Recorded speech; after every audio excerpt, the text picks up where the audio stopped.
Maaf Emily, aku tidak seharusnya menuangkan terlalu banyak sunscreen.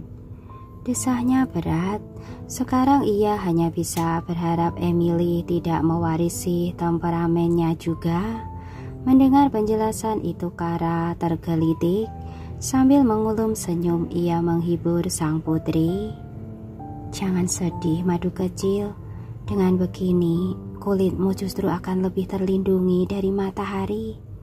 Dan tada, kamu sudah kembali cantik. Sunscreenku sudah rapi. Emily memperlihatkan wajahnya kepada semua orang. Kamu seharusnya seperti tadi saja. Itu lebih cocok untukmu, ledek Lois sambil terkekeh. Tapi Emily, apapun yang terjadi, kamu tetap cantik. Kamu tidak seharusnya mengkhawatirkan penampilanmu. Frank mengusap punggung si gadis mungil. Mendapatkan kepercayaannya kembali, sang balita berhenti mencebik. Setelah mengenakan topi dan kacamata hitam, ia berseru, "Ayo Lois, Philip, kita bangun istana pasir sekarang." Bersama-sama mereka menghampiri garis pantai. Tangan mereka penuh ember dan sekop. Sayang sekali, ibumu tidak mau ikut. Anak-anak pasti lebih senang kalau dia ada di sini. Kara sontak menoleh. Frank ternyata sedang tersenyum hangat menatapnya. Beberapa orang memang malas bepergian saat mereka bertambah usia. Timbalnya santai. Bagaimana denganmu? Nanti kalau anak-anak sudah besar, apakah kau tertarik untuk bepergian bersamaku?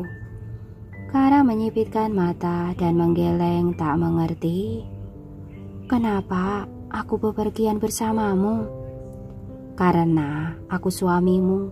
Bukankah wajar jika pasangan bepergian bersama? Sambil menggeleng-geleng, sang wanita mulai mengoleskan sunscreen di kulitnya sendiri. Ia sedang malas membahas topik itu, apalagi berdebat. Butuh bantuan. Kara melirik dengan tatapan yang agak sinis. Tidak, aku tidak mau viral. Bukan hanya kita yang ada di pantai ini, Frank. Berarti kau tidak keberatan jika hanya ada kita berdua. Kara ternganga kehabisan kata-kata. Sementara ia tertawa datar, Frank menyodorkan botol sunscreen-nya kepada Kara.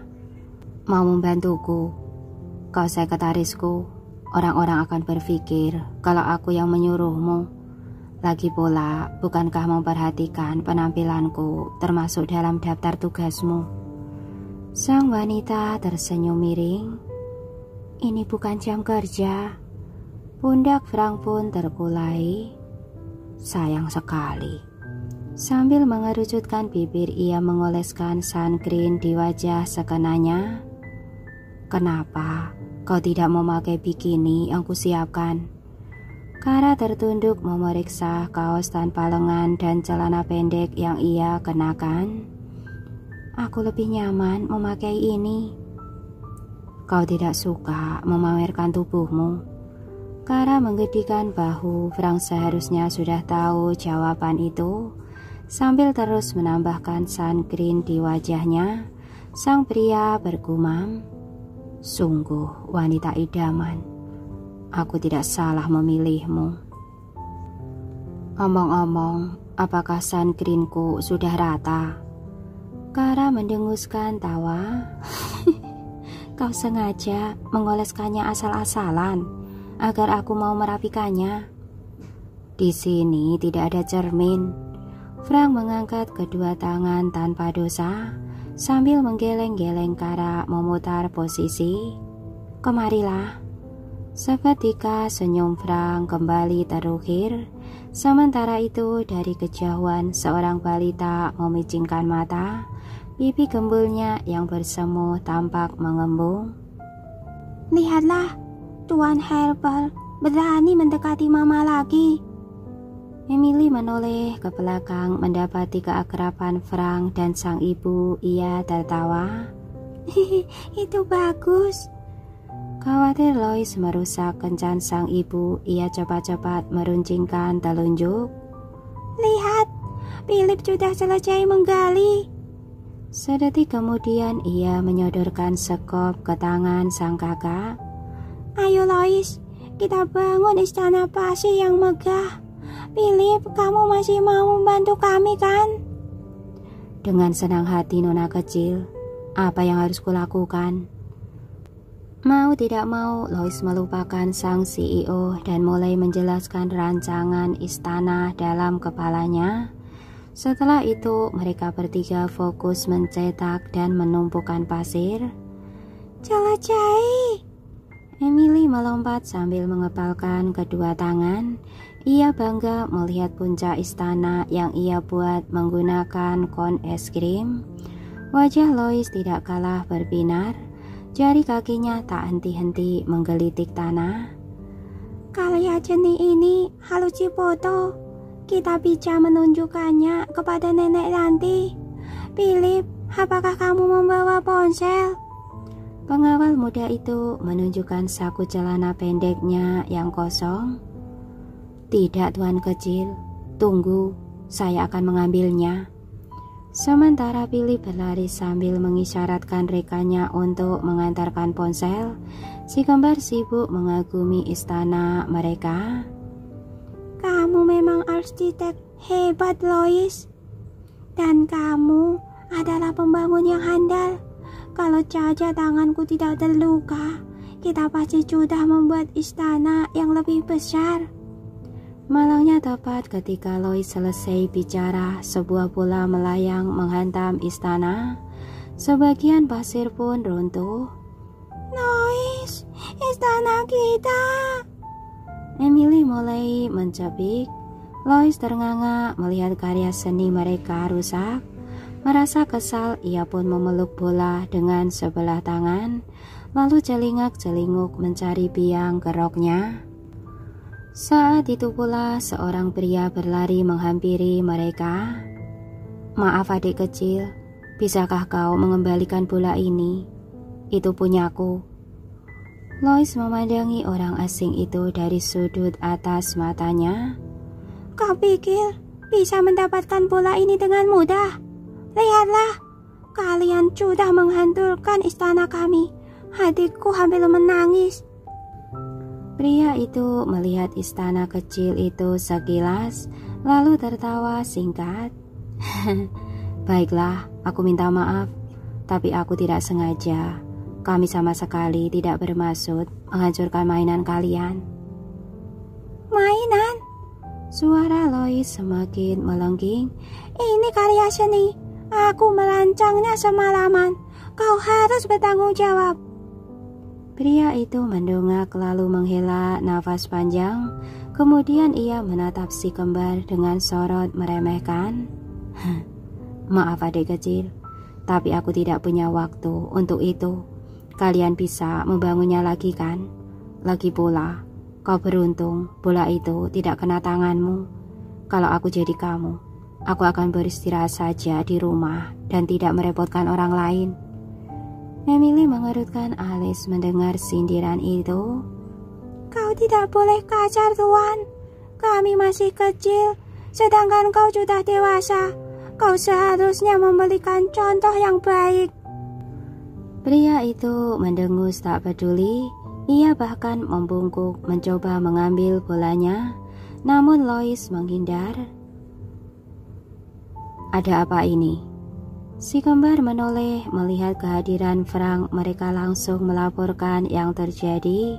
Seketika rahang Frank mulai berdenyut-denyut. Melihat itu, si orang asing kembali mendesahkan tawa. Maaf tuan, tolong jangan salah paham. Kami sedang bermain voli. Salah satu temanku tidak sengaja memukul terlalu keras. Bola itu jatuh ke sini. Kau sepakat kalau ini hanya ketidaksengajaan, bukan? Meskipun itu tidak kesengajaan, sikapmu terhadap anak-anakku kau lakukan secara sadar. Mengapa kau tidak meminta maaf dengan cara yang benar? Kau malah menghina tangannya. Lois, Emily, kalian tidak apa-apa. Mendengar suara lembut itu, semua orang menoleh. Saat itulah Kara bertemu dengan mata si orang asing. Phoenix. Kara tersentak dan kerongkongannya tercekik. Sosok di hadapannya itu telah memunculkan beragam rasa. Kenangan yang telah usang pun berkelebat dalam benaknya. Melihat terguncangnya Kara, Frank sontak mendesah dahi. Phoenix Miller. Dengan mata yang tak kalah lebar, ia mengamati si orang asing. Pria itu sama sekali tidak berkedip. Matanya yang bergetar hanya tertuju pada Kara. Kara, desa Phoenix memecah keheningan. Perlahan-lahan senyum jijik melengkung di wajahnya. Tak kusangka kita bertemu di sini. Dunia ini sempit sekali. Kara tidak menjawab. Ia masih berjuang keluar dari kecanggungan. Mama kenal tuan ini. Dia yang menghancurkan istana kami. Dia juga menyindir tangan Lois. Lapor Emily seraya memegangi kaki sang ibu. Iya, dia bahkan tidak meminta maaf dengan tulus dan tidak mau bertanggung jawab. Mama harus menegur dia. Lanjut Lois dengan bibir mengerucut. Akan tetapi Kara masih tidak bersuara. Bibirnya yang gemetar terlalu kaku untuk digerakkan. Otaknya masih dibekukan oleh masa lalu. Tiba-tiba Phoenix mendengus. Aku sempat mengira kau pergi karena patah hati menerima undangan pernikahanku. Ternyata kau pindah ke kota lain untuk menggait pria baru. Dia melirik Frank dengan tatapan remeh. Kara akhirnya berkedip-kedip mengumpulkan kesadaran. Setelah ketegangannya luntur, ia membelai rambut Lois dan pundak Emily. Sayang, bagaimana kalau kalian beristirahat dulu? Nanti kita bangun lagi istana yang lebih bagus. Mama akan membantu. Tidak bisa, Mama. Tuan ini salah. Dia yang harus bertanggung jawab. Dan dia baru saja menghina Mama. Dia harus minta maaf. Lois menyoroti Phoenix sinis. Frank dapat melihat wajah sekretarisnya mulai memucat. Wanita itu jelas kebingungan menghadapi situasi yang menghimpitnya. Ia ingin kabur dari sang mantan kekasih, tetapi anak-anak memaksanya untuk tidak pergi. Setelah menarik nafas panjang, Frank pun membungkuk, menyejajarkan pandangan dengan si kembar. Ia harus turun tangan. Lois, Emily, aku mengerti. Kalian pasti kesal. Tapi tidak ada gunanya kalian memaksa tuan ini. Kalau dia tidak mau bertanggung jawab ataupun menjaga sikap, itu keputusannya. Kita tidak bisa mengendalikan sifat orang lain. Si kembar menyimak sambil menggigit bibir. Sesaat kemudian Emily mulai terisak. Kami sudah membangun istana yang sempurna tadi, tapi dia rusak sebelum sempat dipoto. Sekarang tidak ada yang bisa kami tunjukkan kepada nenek lagi. Frank akhirnya menekuk lutut. Ia membuka kacamata Emily, lalu mengeringkan air matanya sebelum terjatuh. Jangan menangis, Tuan Putri. Kalian tetap bisa menunjukkannya kepada nenek.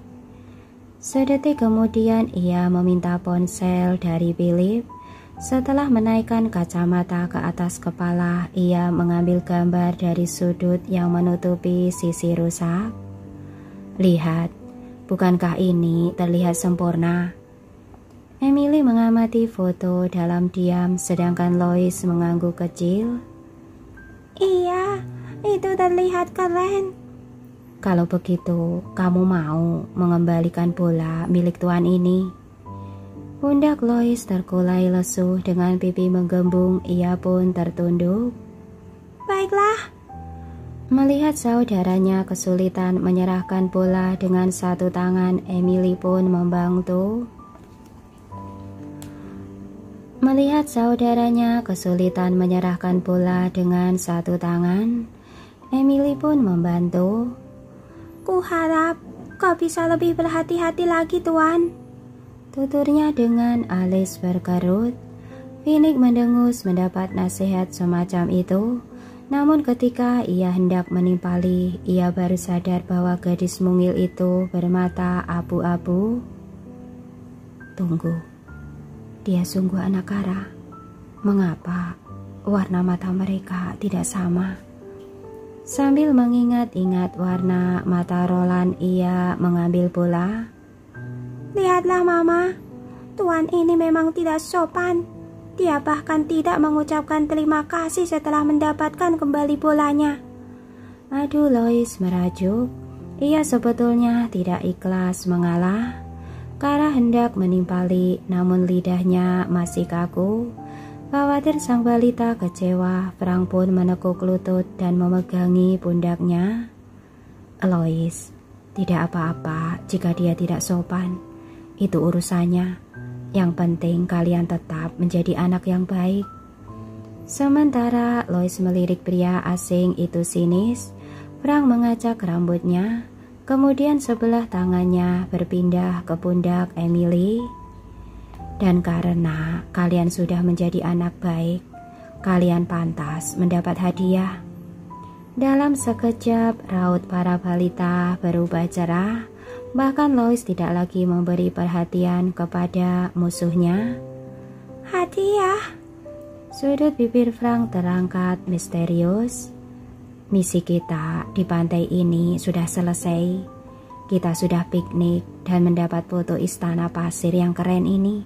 Sekarang, apakah kalian tertarik melihat pantai ini dari atas? Si kembar kompak memiringkan kepala. Kita akan terbang. Kita naik patah layang, tapi tanganku masih digips. Frank menggeleng lambat.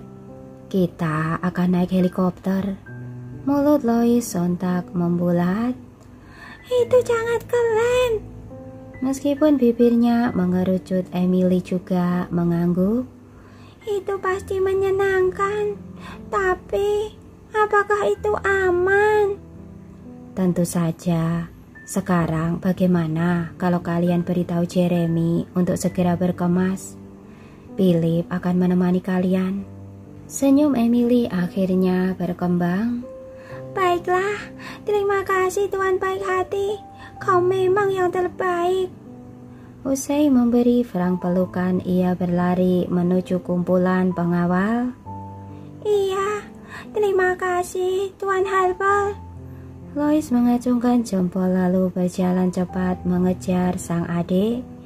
Melihat keakraban itu, Phoenix diam-diam menurunkan sebelah alis. Siapa pria ini? Mengapa dia bisa begitu dekat dengan anak-anak kara? Dan di mana aku pernah melihat wajahnya? Jadi, apa yang kalian lakukan di sini? Piknik bersama anak-anak? Phoenix menaikkan lagi alisnya. Frank tahu pertanyaan itu memiliki makna tersembunyi. Terbukti Kara kini tertunduk sambil memeluk diri sendiri, merasa terintimidasi. Iya, anak-anak bilang mereka ingin piknik di pantai. Jadi mumpung aku senggang, aku mengajak mereka ke sini. Sahut Frank ringan. Begitukah? Phoenix nyaris mendengus remeh. Sambil tersenyum miring, ia mengalihkan pandangan kepada wanita yang menghindar dari tatapannya. Kau beruntung sekali bisa bertemu dengan pria sebaik ini. Sihir apa yang kau pakai untuk mendapatkan hatinya? Tiba-tiba Frank merangkul pinggang wanita di sampingnya. Sambil menyunggingkan senyum kecil, ia bergumam. Justru akulah yang beruntung bisa bertemu perempuan sebaik ini. Kara spontan menoleh, wajahnya masih pucat dengan raut datar, tetapi matanya sudah bisa berkedip. Sementara Phoenix tawanya tak lagi tertahankan. Tak kusangka kau masih mahir menipu pria. Ia maju selangkah sambil mencondongkan kepala depan. Ia berbisik, "Maaf Kara, tapi aku tidak bisa membiarkanmu menjerat korban lain. Karena itu," ia menyodorkan tangan kepada Frank. "Perkenalkan, aku Phoenix Miller, mantan calon suami Kara." Frank tidak menjawab tangan itu, ia hanya berkedip dan memajukan bibirnya sedikit. Lalu, Phoenix sontak menaikkan alis, ia tidak mengharapkan reaksi itu. Bukankah pria bermata abu-abu itu seharusnya terkejut? Mengapa ia malah santai begitu? "Apakah kau tidak penasaran? Mengapa kami tidak jadi menikah? Aku berani bertaruh. Begitu kau tahu alasannya, kau tidak akan memandang perempuan ini dengan cara yang sama." Kara tidak tahan lagi mendengar perkataan si mantan. Sambil menarik baju bosnya, ia berbisik, "Ayo kita pergi dari sini." Namun ketika ia hendak berbalik, Frank menahannya. "Jangan takut Kara, aku bersamamu." Sambil menggosok-gosok lengan Kara, ia kembali menatap pria yang tadi berusaha menguping. "Apa alasannya?" Kara tanpa sadar mengerutkan alis. Ia bertanya-tanya apa yang direncanakan CEO sombong itu. "Aku dulu sangat mencintai Kara. Apapun rela kuberikan kepadanya, sama sepertimu saat ini." Frank meninggikan sudut bibir. "Bagus, kalau kau bisa melihat itu. Kara memang segalanya bagiku. Tapi kau harus tahu," telunjuk Phoenix terayun-ayun di depan Kara, "perempuan ini bermuka dua. Di depan kita, dia semanis madu. Tapi di belakang, dia selicik rubah. Dia tidur dengan pria lain sebulan sebelum kami menikah."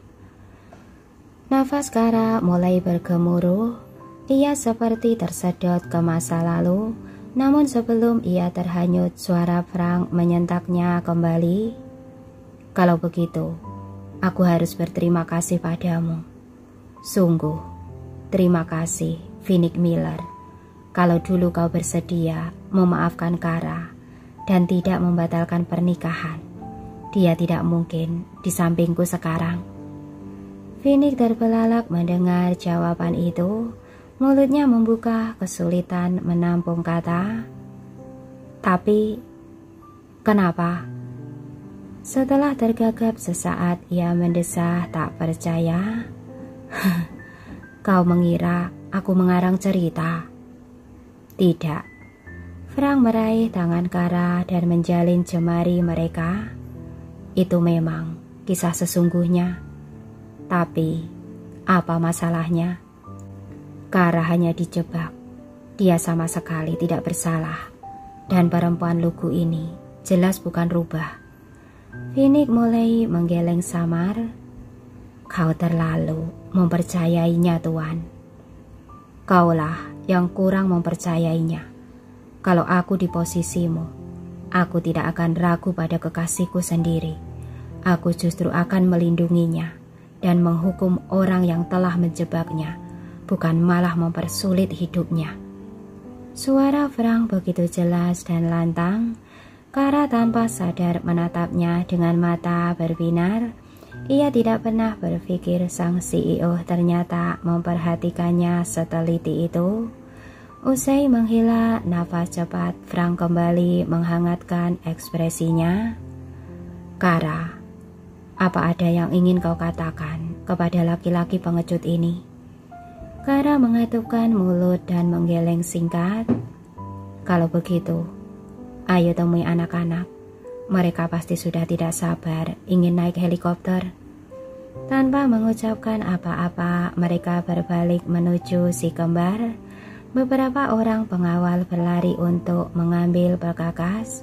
Phoenix diperlakukan seolah tidak ada. Dia memanggilku pengecut. Sambil berkaca pinggang, ia tertawa datar. Memangnya, siapa orang itu? Hei Vin, kenapa kau lama sekali? Apakah kalian membicarakan proyek?